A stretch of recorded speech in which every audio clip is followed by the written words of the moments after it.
Ku bbalaza ya Ssabbiiti eno ng'ennaku z'omwezi 23 omwezi guno twakulaga abakadde ku kyalo Kiteredde mu tawuni kanso y'e Kakisri abakulemberwa mu Mangadalena Nakyaze nga bakuba emiranga wamu n'okwazirana oluvannyuma lw'abatamanya ng'amba okulumba emmere yaabwe mu kiro ne bagifuuyira eddagala n'ekala. Tulabye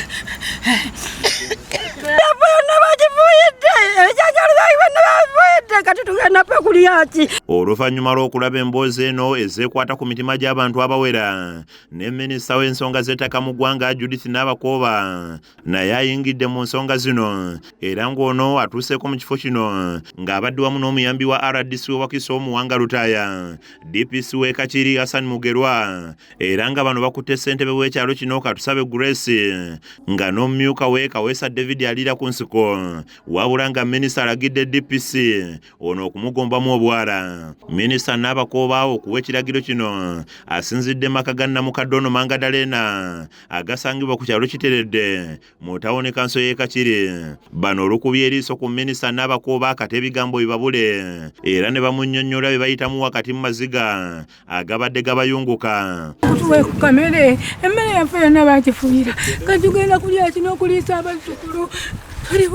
Abakadde bano bategeeza minisita nga batakyasula mu nnyumba olw'okutya okutuusibwako obulabe bwe bato ne basaba minisita okubayamba. Kati tuba tulya nga mukudde okumanya nga mukudde n'ebyo byonna bijja kufa nja bifuuyira. Bagamba nti ejjoogo abaasanyizaawo ebintu bye bakozesezza lya kika kya waggulu nga bagamba nti abaasanyizaawo emmere yaabwe babadde bakulembeddwa mu myuka w'ekyalo kino Kaweesa David nga bano basooka na kuleetawo etiye ne basenda emmere yonna ne bakolamu amakubo ga poloti ag'enjawulo nga bamulaze n'emiramula wamu n'enkondo ze baakubamu. Naye kuba le nava mu lutalo sifunanga mirembe sebakangako kutulo era nteebereza gye ngenda kuleka abaana bange simanyiiyo.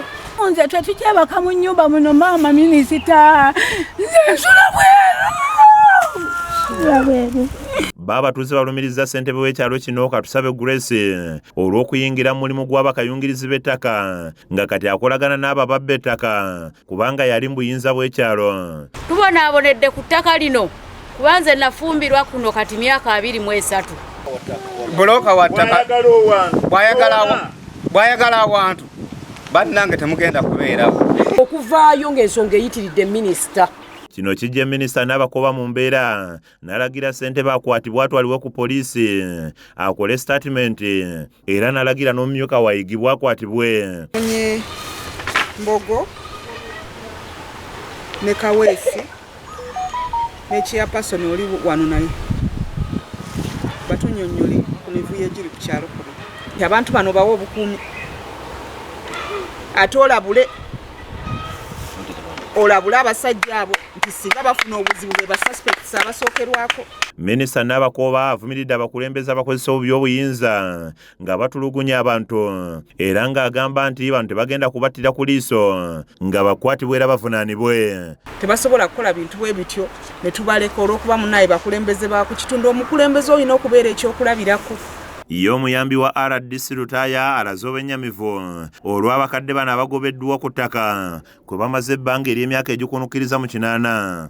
Vice chairman yennyini abakadde abo baŋŋambye ye yajja yennyini vice chairman ow'ekyalo kino amyuka ono. DPC Mugerwa asuubiza minisita okuteeka mu nkola ebiragiro by'alese era n'akasa nti n'abamu ku baafuuyira emmere eno baakwatiddwa ne basimbibwa mu kkooti nga n'abalala baakubakwata. Interaction nendabika nti omuntu oyo mukutte era namututte mu kkooti is even in prison as I talk right now.